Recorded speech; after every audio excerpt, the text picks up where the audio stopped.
Fitz and Gonzo and Shane. He really did. Not a coincidence. He didn't become friends just with the best players, but with the best people. And he loved you guys. But I think we also worry here in Arizona about a bigger picture.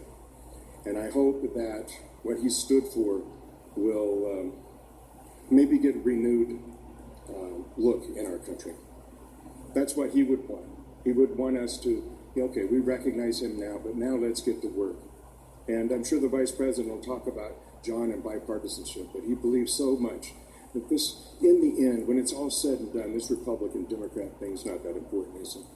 We're all Americans, and we've got to get to the point where we can work together as Americans. His support of the military, I hope you members of Congress will keep that strong. It was so important that he had their backs. And one other thing, John McCain believed in our Constitution, and he stood up for it. He fought for it every step of the way. So he would not stand by as people tried to trample the Constitution or the Bill of Rights, including the First Amendment. And you know what? He believed in the Declaration of Independence. When we proclaim to the world that every single human being is important, every single human being is precious, every single person in this world has the right to live free. Not because the government says so, but because God gave us that right. So John McCain, his entire life, stood by the freedom fighters across the world. He was there. He was there figuratively and literally, by their side, wherever they were, acknowledging their right to live free. It's a long and winding road that took him from that dirt yard in Hanoi to the dirt back roads of Hidden Valley. But through it all, he was resolute. He was courageous every step of the way. And in Arizona, he was our hero. I think you can see from this outpouring of support and love for John McCain that he was America's hero. Senator John McCain from Arizona. He served his country with honor. He fought the good fight. He finished the race. He kept the faith.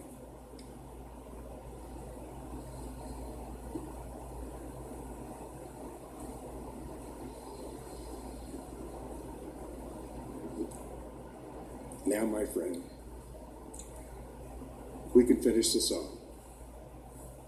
Sleep in heavenly peace. Sleep in heavenly peace. Amen.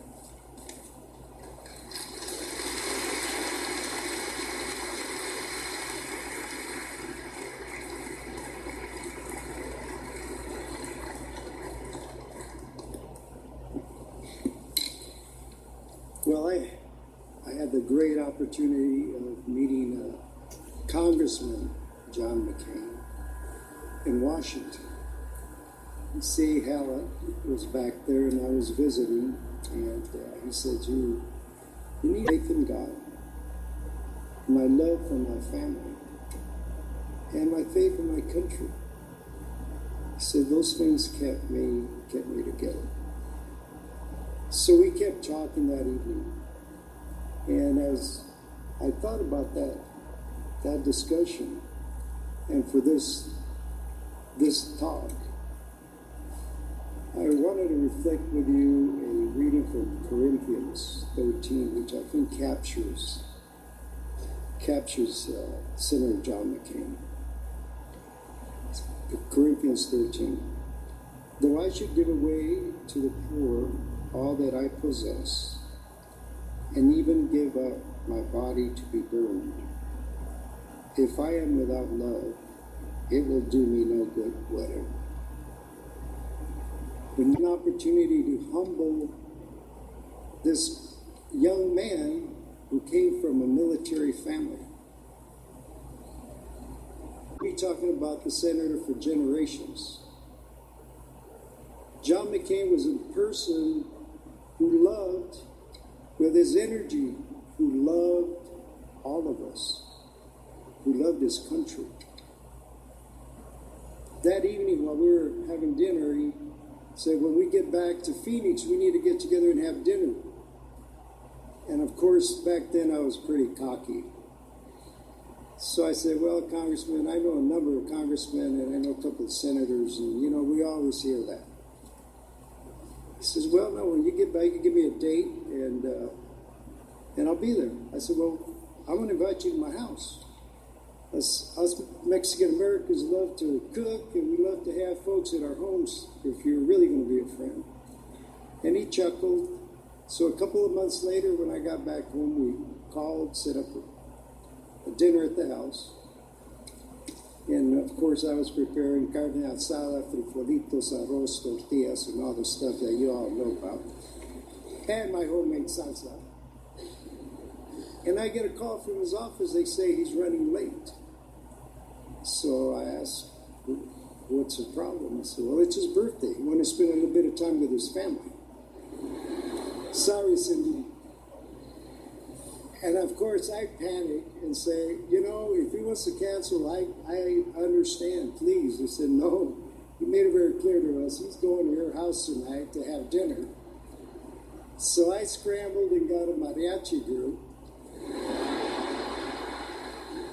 I figured I got to do something really good. Mexican food's not going to get me there. And luckily, they got there about 10 minutes before he arrived. So when Cindy and the congressman then walk into my house, the kitchen, the mariachi started playing.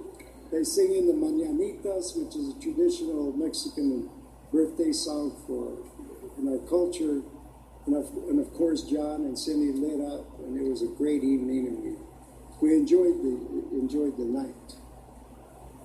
That's Senator John McCain. Keeps his word. That's the senator that we've had all these years that sometimes we beat up on. That's the senator that I hope people can embrace what he stood for our country. And yes, he was a maverick. In his first senatorial campaign, I get a call, and it's him on the phone. I'm with Father Tony, a dear friend of mine, and they say you got the congressman on the phone. I don't know how he tracked me down, but we're in a restaurant. So I get the phone, and he says, Tommy, I'm running for the U.S. Senate. I'm going to launch, blah, blah, blah. John, he's going 100 miles an hour. So I'm going like, okay. And then he says, I want you to co-chair my campaign. I said, well, John, I'm a Democrat.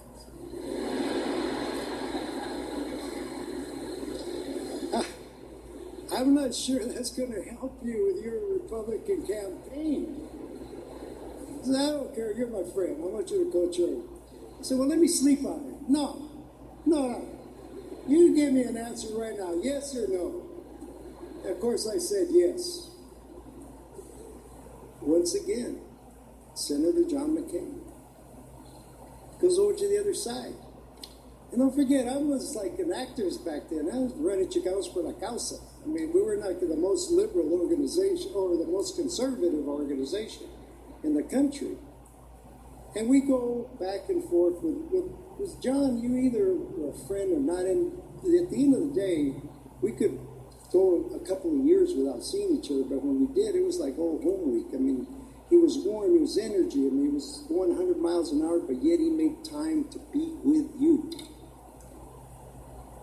And then the second time, we get a call, Elvira and I, to come to Las Vegas, and this is, of course, when he's in his presidential campaign. And we end up in Las Vegas with his two right-hand folks that have always run his campaigns, which I have the greatest respect for. So we do the quick chit-chat, and then John says, I want you to speak on my behalf at the Republican convention.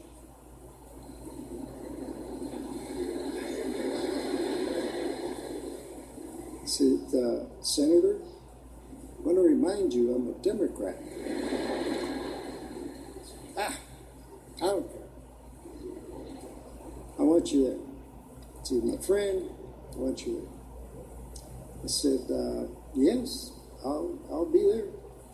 He said, well, he says, with a big smile on his face, watch out when you start your car.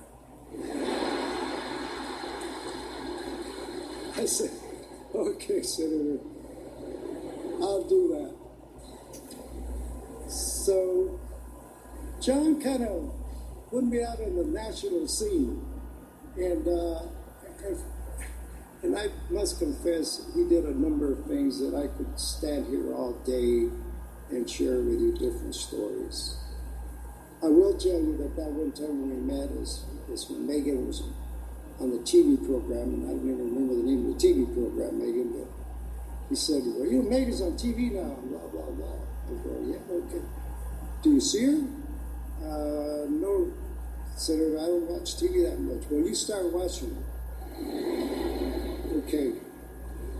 So that was our great senator. As we were walking out, he asked my wife, Levita, he says, Levita, I got a question for you. If I put a woman on our ticket as vice president, what do you think about that?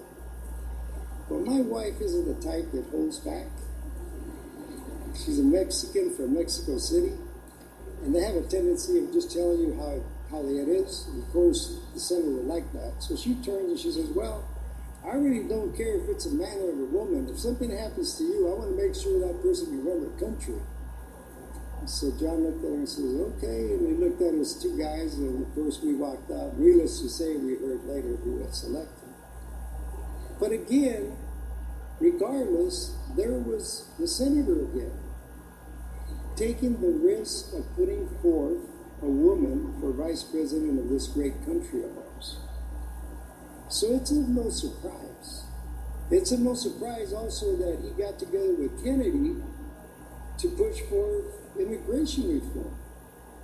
Because when he talked about immigration, it wasn't so much the politics of it. He would say, you know what, I can't believe these families that come from another country, from Mexico, from Central America to work, cutting our grass, feeding us, bringing in the labor force that we need, and now we turn on them?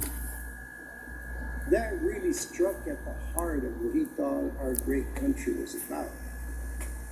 I believe it cost him a presidential campaign. So to me, it's very dear what the senator is about. To me, John really did reflect our country in its true form. My father is a Marine, passed away in February. Once a Marine, always a Marine, he'd say.